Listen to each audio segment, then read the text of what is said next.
Listen up, ladies and gents, because the air is getting thick with the smell of burning bridges and cookbooks. Welcome to the show. I'm Ryan Smith, and you're here because you've noticed the same thing I have. We're at a dire time, and we need information and perspective that is sharp, unbiased, served with the morality and ethics, and a dedication to actually bring the truth in new perspective to the listener. Not just saying I'm doing it. I've seen a very small number of people that grab these angles at the rate we do here. Uncomfortable. Like I've told you that I started this because I got tired of living day to day in Washington in my new environment and the realizing that the news isn't a report anymore. It's a full-blown, profit-driven distraction technique. And it's designed by people who find your bank account far more interesting than your well-being. They want you spinning like a top, bouncing from one manufactured outrage to the next until you're too dizzy to see who's actually picking your pocket. But that's not how we play it here.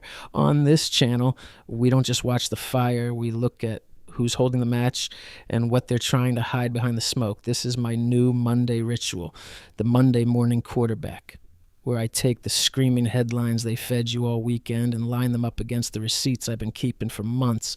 You see, 90% of what they call breaking news is just loud, expensive noise. The other 10%, that's the real payload, usually wrapped in a lie and delivered while you're busy arguing about something that doesn't matter. My brand isn't just about being right, though, let's be honest, I told you so would look great on a t-shirt. My mission is to show you the pattern. Over the next few months, you're going to start seeing the world the way I do, as a series of connected levers. When I tell you today's news is just a footnote to a post I wrote 6 months ago, I'm not bragging. I'm proving that this chaos is predictable. It's evergreen SEO for the apocalypse. We're here to learn, to discuss, and maybe, just maybe, have a little empathy for the guy next to you who's still stuck in the matrix. We don't have to agree, but you're going to find it damn hard to prove me wrong, because I don't give you my opinion until the facts have already invited me to dinner. Today's docket is a masterclass in the American shell game, the foreign policy fraud. We're looking at the $25 billion war in Iran hitting its 60-day deadline while the straitjacket on global oil sends your gas prices into the stratosphere. I'm going to circle back to my Sunday post on the Iran, Greenland, Venezuela, Cuba axis to show you how the U.S. is playing a game of risk with your rent money. The capitalism con, I'm pulling in Robert Reich's breakdown from Friday. We'll talk about unbridled capitalism, the affordability myth, and the beautiful irony of a system where the people paid to write the laws are the ones most incentivized to snap them like dry twigs. The weekend epilogue, from the SCOTUS hit job on the Voting Rights Act to the 76-day DHS shutdown that ended with a voice vote. The political equivalent of a hit and run where nobody gets the license plate. You aren't supposed to win this game. You're just supposed to keep the quarters flowing into the machine. But once you see the scam, you can stop playing. Let's get into the seats. We've got no time to waste and a whole lot of I told you so to get through. 01/foreign policy. Iran's $25 billion war hits the 60-day war powers deadline. The official line, the Iran ceasefire is holding. Iran submitted a revised peace proposal. Pakistan is mediating. The administration declared operations terminated. War is over. What's actually happening? Trump rejected Iran's revised proposal is not satisfying. The Strait of Hormuz, 1/5 of global oil and LNG, is still shut. The Pentagon put a price tag on the conflict, $25 billion. Gas nationally averages $4.30, a 4-year high. No war vote. Redistricting moves instantly. That's not dysfunction, that's output. I already mapped this in. Check it out. The purpose of a system is what it does. Stafford Beer. The purpose of a system is what it does. Stafford Beer. A driver refuels his car at a gas station in Alhambra, California on Friday. Photograph, Jinhua Shutterstock gasoline prices at an Exxon station in Houston, April 29th, 2026, a 4-year high as the Strait of Hormuz remains shut. Source, NPR News Roundup, May 1st. Sub-steps, how this week unfolded.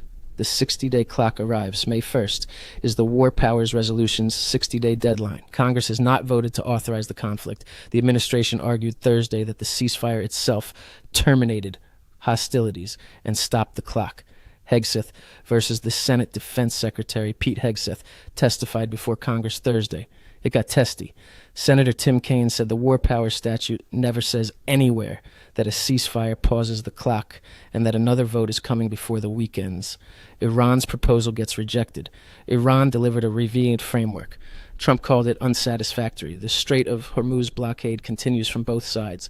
No timeline for reopening. The $25 billion number Pentagon put a public price on the conflict this week. $25 billion in 63 days. Congress never voted. The tab is on you, and there is no exit ramp visible. His conclusion, it turns the whole resolution into a paper tiger. You have to ask, why has President Trump not asked Congress to declare war? Just like Vietnam. Because he knows he would lose the vote. So then Bruce Fein. Former Associate Deputy Attorney General Democrats failed 5 attempts to force a vote. GOP isolationists are starting to sweat. Gas above $4.30 is the midterm anchor around Trump's neck. And yes, I warned you about this exact sequence months ago in the Iran crisis. Everyone's misreading. You're not supposed to win. You're supposed to keep playing. 0-2. Security. The correspondent's dinner shooter is formally charged attempted assassination. FCC. Accountability. On April 25th, Cole Thomas Allen sprinted through the security checkpoint at the White House Correspondents' Dinner carrying a shotgun, a handgun, and multiple knives. Trump, Vance, Rubio, Hegseth, and approximately 2,600 others were inside. Prosecutors released security footage Thursday. He is being held without bail. 0-1. The security gap. The event had not been classified at the highest Secret Service protection level, despite the presence of the president, vice president, and most of the cabinet. That classification decision has received no public investigation and no congressional hearing. 0-2 formal charges filed. Federal prosecutors charged Allen with attempted assassination. He remains in custody. Maximum penalties are being pursued on all counts. 0-3. The political response. Trump and Melania accused Jimmy Kimmel of inciting the attack, citing a joke Kimmel made 3 days before the shooting. Within 72 hours, the FCC accelerated its review of 8 ABC broadcasting licenses. No hearing on the security failure. 1 FCC review of a TV network. The machine does not protect you. The machine protects itself. When it can't do that, it punishes someone on camera so you feel like something happened. Political fallout and forward implications. Law and order is already being dusted off as the central GOP midterm frame. The FCC review of ABC licenses is the more concerning power play. It sets a precedent for using regulatory pressure against networks that cover security failures. That precedent doesn't go away when this story does. 0-3, labor 3,000 protests, 600 cities, the largest U.S. labor mobilization in years, May Day. Unions on immigration, there's economic blackout. May 1st was not a vibe protest. It was a logistics operation 18 months in the making. The May Day Strong Coalition locked in more than 3,000 events across roughly 600 American cities, with sister rallies from Sydney and Seoul to Paris and Manila. More than 500 labor unions, student groups, and community organizations participated. Over 100,000 students walked out of school. In North Carolina alone, 20 public school districts canceled classes. NYC, NYSE, arrests. Multiple demonstrators arrested outside the New York Stock Exchange, including Democratic congressional candidate Chuck Park. NYT called it the most visible protest action in Lower Manhattan since Occupy. CHY. Teachers and students fill Union Park. Chicago Teachers Union President Stacey Davis Gates led the march into downtown. CPS teachers and students joined thousands of others. CTU's message, we are creating a coalition to resist the tyranny of billionaires in this moment. Ella 120 organizations, one march, MacArthur Park saw the largest single rally. The organizing catalyst, the July ICE raid at MacArthur Park with SWAT gear and armored vehicles. That's what 18 months of logistics looks like when it lands. MIN, local accountability, added tens of thousands after a string of ICE operations and the police shooting of Renee Nicole Good.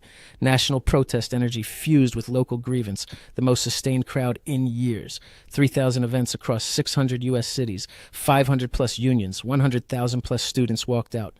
This is not a spontaneous uprising. It is an 18-month logistics project. Political fallout and forward implications. The honest read, this is the largest single-day labor progressive mobilization on U.S. soil in years, and unlike most predecessors, it was tightly fused to a foreign policy crisis, an active deportation regime, and a sustained economic squeeze. That's a different kind of protest, harder to absorb, harder to dismiss. Expect a federal public safety and Assembly Act, introduced by House Republicans within 90 days, enhanced penalties for property damage, 48-hour cooling-off periods, expanded buffer zones around critical infrastructure. 04. Supreme Court SCOTUS 6-3. The Voting Rights Act is now a dead letter. Redistricting. Section 2. Kagan dissent. The majority's framing race cannot predominate in congressional map drawing unless strictly required by the Constitution. Louisiana's majority black district is struck. The ruling is a technical update to redistricting law. What Kagan said from the bench: this decision will render the Voting Rights Act all but a dead letter. She read the dissent aloud, a rare signal used only when dissenters believe something historic and irreversible just happened. 0-1, the 6-3 decision, written by Justice Alito, joined by Chief Justice Roberts. Louisiana's second majority black congressional district is struck down. The bar for all future Section 2 VRA challenges is substantially raised. 0-2, Roberts switched. With no explanation, Roberts upheld these same VRA protections 3 years ago in Allen v. Milligan. He signed the opposite conclusion Thursday and provided no concurrence explaining why. No reporter has received an explanation. The opinion doesn't offer one. 0-3, Florida moved in 1 hour. Within an hour of the ruling, Florida's Republican-controlled House passed an aggressively gerrymandered map projected to net 4 additional Republican House seats. Other southern states are preparing similar maps. 61 years since the Voting Rights Act was signed, people were beaten in Selma to get it passed. It took one Thursday morning in May 2026 to hollow it out in a 6-3 decision. Political fallout and forward implications. UCLA law professor Rick Hazen. It is hard to overstate what an earthquake this will be for American politics. By weakening Section 2, the ruling gifts Republicans enough structural map advantage to potentially lock in House control for a generation. Democrats will pursue legislative fixes. Passage requires 60 Senate votes. Do the math. We said this April 13th, before the maps were redrawn. The 2026 blue wave narrative is breaking. This isn't a blue wave. It's a predictable midterm cycle being mistaken for a political shift. The structural reality, including redistricting risk, was the argument. The VRA ruling just made it a fact. Published April 13th, 2026, read 05. Midterms, Florida passes a map that could hand Republicans 4 House seats, redistricting, a gerrymandering, and on domino effect 01. SCOTUS clears the path. 10 a.m. The 6-3 ruling dropped. Republican state houses had been waiting. Florida moved first and fastest. 02. Florida House passes map. Within 1 hour, the DeSantis-backed redistricting plan moved through the Florida House. Projected net gain: 4 additional Republican House seats. Florida is the 8th state to redraw its map this cycle.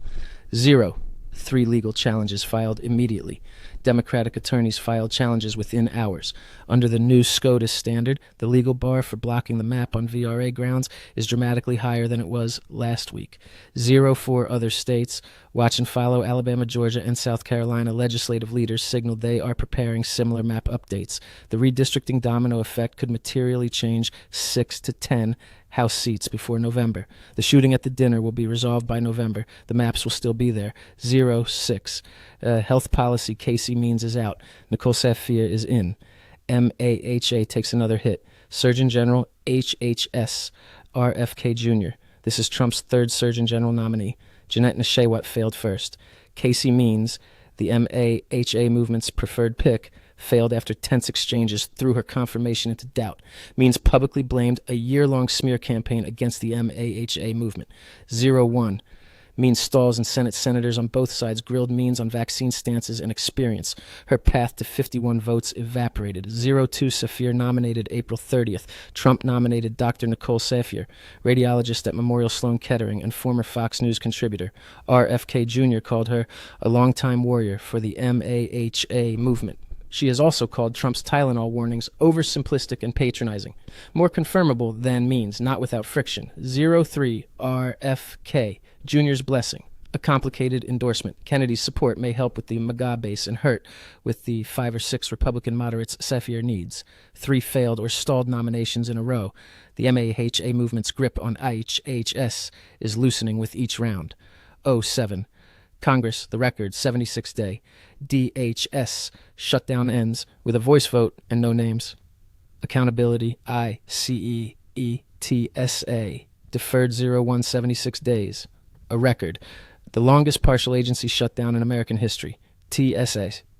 The officers called out or quit. Hour-long security lines at airports, Coast Guard and FEMA operations constrained. 260,000 federal workers had paychecks disrupted. 02, what's in the bill funding restored for TSA, Coast Guard, and FEMA. ICE and Border Patrol are not funded in this bill. They're scheduled for reconciliation by June 1st. Democrats got a temporary defunding of ICE. Republicans get to refund it quietly in 6 weeks. 0-3 voice vote. No roll call. No names. The House passed it by voice vote. No formal roll call. Nobody's name on record. Speaker Johnson's statement, we threw a fit. We had to. The longest DHS shutdown in history ends, and every member who voted for it goes home anonymous.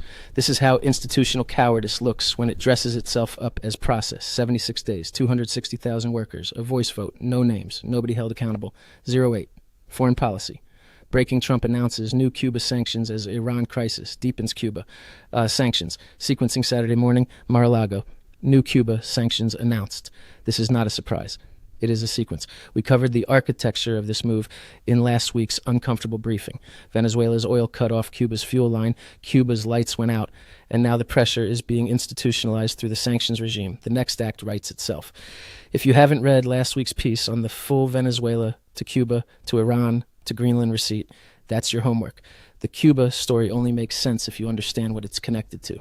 Listen. Last week wasn't random. It was the latest moves in the long game. Here's exactly what I expect to break this week and into the next 7 to 10 days, based on the receipts, the schedules, and the levers we've been tracking for months. Tuesday, May 5th. Primaries drop. Like clockwork, Indiana and Ohio hold their primaries. The latest pieces of the 2026 midterm chessboard. Watch turnout and margins in key House and Senate races. These aren't just local.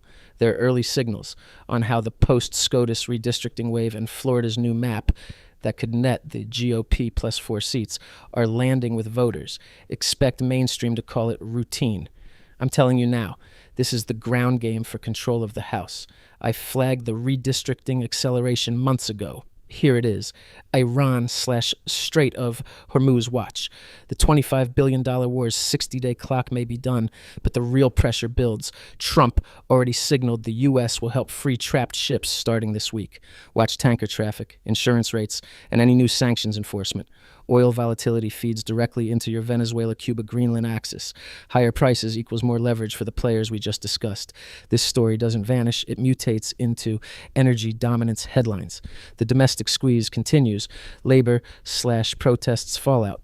After the massive May Day mobilization, 3,000 plus actions, expect targeted follow-ups, local strikes, or lawsuits. The workers over billionaires framing isn't fading. It's fuel for affordability anger heading into midterms. MAHA/public health. The Surgeon General shift to Nicole Saphier will get its first big media test. Any early statements or agency moves will be framed as continuity or rupture. This ties straight into your stockholder nation critique. Same system, new face. Accountability Theater. Commerce Secretary Howard Lutnick testifies. Closed-door oversight on Wednesday. Ghost bill shutdown echoes, and FISA extensions are still fresh. Watch for any leaks or spin on federal spending transparency. Economic and Fed noise factory orders today.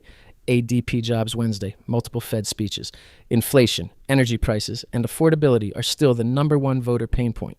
Any uptick in costs, especially post-Iran, gets weaponized immediately. This is the pocket-picking mechanism I've been mapping for you. Distractions abroad while the domestic ledger gets cooked. Cuba sanctions ripple plus foreign policy.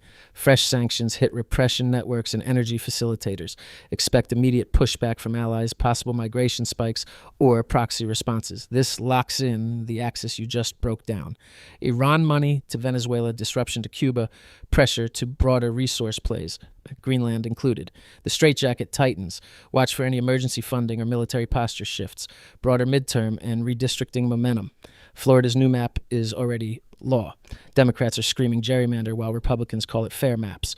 More states will accelerate their own redraws. This is the structural story of 2026, not just who wins seats, but who gets to draw the battlefield. Combined with the Voting Rights Act ruling, the House map is being remade in real time. I've said it before, they don't win by accident. They rewrite the rules while you're watching the fireworks. The pattern holds everything connects back to the same machine. Distraction, extraction, and control. Protests spike, sanctions drop, primaries test the new maps, oil prices move the money.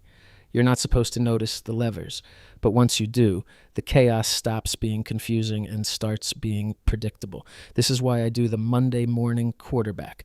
So you walk into the week with the map, not just the headlines. The world will catch up to these connections in 2 to 4 weeks, like always. The question is what you do with the head start.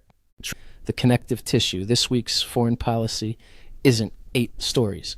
It's one story running across 8 boards. Iran, Cuba, Hormuz, Greenland.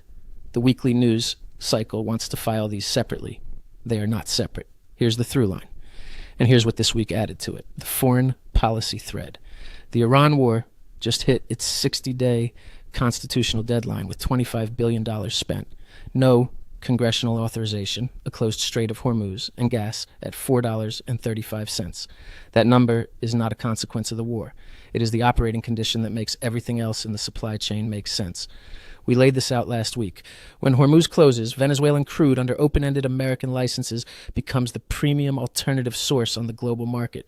The companies holding those licenses, issued in the 6 weeks after the Venezuela invasion with no repayment date and no legal framework, become exponentially more valuable every day the strait stays shut. The equation is still running. Hormuz closed, day 63. Global oil prices elevated, $4.35 nationally, leads to Venezuelan crude under U.S. licenses, equals premium alternative leads to new Cuba sanctions tighten. Regional control leads to Greenland still on the shelf. Arctic lanes still melting open. Whether intentional or emergent, the pattern is the same. And the pattern is not a freedom agenda. The Iran ceasefire that ended the war has not opened a single shipping lane. The peace framework Iran submitted was rejected. Both sides are maintaining their blockades simultaneously. What the administration is calling a win is a standoff in a suit. Meanwhile, Cuba's new sanctions land on a population that has had no oil for 3 months. Hospitals running on generators, food spoiling in blacked-out kitchens, cities dark. The Cuban regime is genuinely worth opposing. Diaz-Canel tortures dissidents, hosts Russian signals intelligence 90 miles from Florida, and runs a military conglomerate with $18 billion in assets. That's real, and it is not the reason. The lights are off. The lights are off because the fuel line got cut the day Maduro fell, and the sanctions are the tourniquet on what's left. You don't need a conspiracy when the incentives all point in the same direction. You're not watching chaos. You're watching alignment. The epilogue. Shareholder nation. They're not raising prices. They're testing how much you'll take. I went to the movies this weekend. I want to talk about that for a minute, not as a cultural complaint, as a data point. Because what happened in that theater is the same thing happening at the gas pump, the grocery store, the doctor's office, and the ballot box. And once you see the pattern, you can't unsee it. The modern movie theater receipt. 2 tickets, reserved recliner seats, taxes, fees. $52 to $70. Large popcorn, 5-gallon bucket, costs approximately 50 cents to fill. $18, 64-ounce soda, costs approximately 75 cents in syrup, plus cup. $9. One candy, same bag, $3.79 at CVS next door. $7 total, before you've seen a frame of film. $100 plus, after parking. And what did I see when... Devil Wears Prada reboot. Meryl Streep is great. Let's talk about. Because on the surface, it's fashion. It's witty, it's sharp, and yeah, a little bit incredible. But if they're rebooting this thing after 20 years, it better be, because the real story isn't the clothes, it's power and symbolism. What made that movie hit wasn't the runway, it was the ecosystem around it. Fashion wasn't just fashion. It was the meeting room, the deal table, the quiet place where influence actually moves. Designers, CEOs, media elites, athletes, artists, all in the same orbit, all spending money at a level most people will never even see, let alone touch. And here's the uncomfortable part. Most of the people running that world are old, not experienced, not seasoned, old. Old enough to have grandchildren, still controlling industries, narratives, and capital flows. Now, zoom out, because this isn't about a movie anymore. This is the real structure, a huge chunk of political leadership. Baby boomers. Corporate leadership, still heavily boomers. Lobbying power in D.C., same story. And the big one? We're staring at the largest wealth transfer in modern history. Roughly $80+ trillion expected to move from older generations to younger ones over the next couple decades. Here's where people get lazy and screw up the argument. They say, boomers ruined everything. That's emotionally satisfying. It's also incomplete because this isn't just about age. It's about incentives. The system rewarded short-term profit over long-term stability, asset inflation over wage growth, financial engineering over real production, and the people in power played the game exactly the way it was designed. But here's the part nobody wants to say out loud.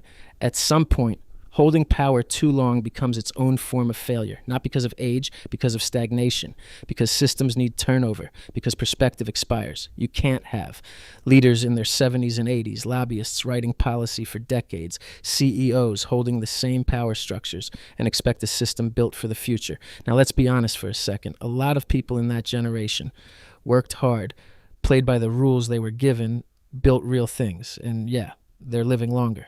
That's not a crime. But longevity doesn't equal legitimacy forever. At some point, the question becomes, when do you pass it on?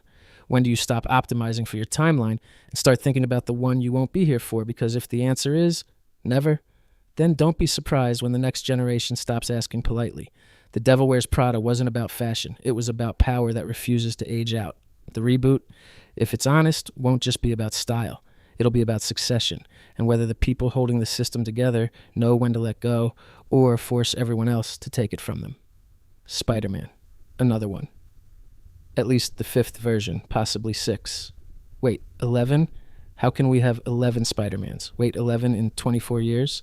Because 10 in 21 years didn't feel painful enough? 4 separate Spider-Man franchises. This is a 5th.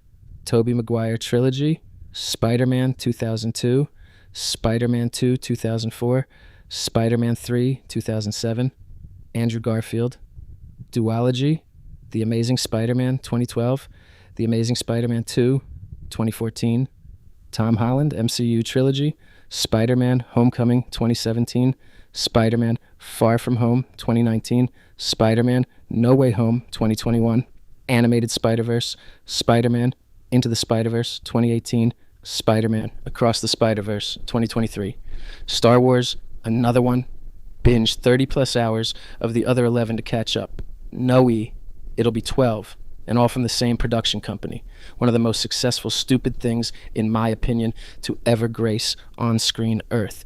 However, I did read somewhere that by and large Star Wars fans at 12 times as likely to fall in love with sheep, prefer an AI, or virtual sex with humans, and wear costumes and wear face paint well into their 40s and 50s. So far, give them time. It's only been 49 years since the first one. Actually, the first 3 were everything until 1999. Then, when you get 3 more through 2005, 10-year break. 5 in 5 years. The 11 live-action Star Wars movies, release order. Episode 4, A New Hope, 1977. Episode 5, The Empire Strikes Back, 1980. Episode 6, Return of the Jedi, 1983. Episode 1, The Phantom Menace, 1999. Episode 2, Attack of the Clones, 2002. Episode 3, Revenge of the Sith, 2005. Episode 7, The Force Awakens, 2015.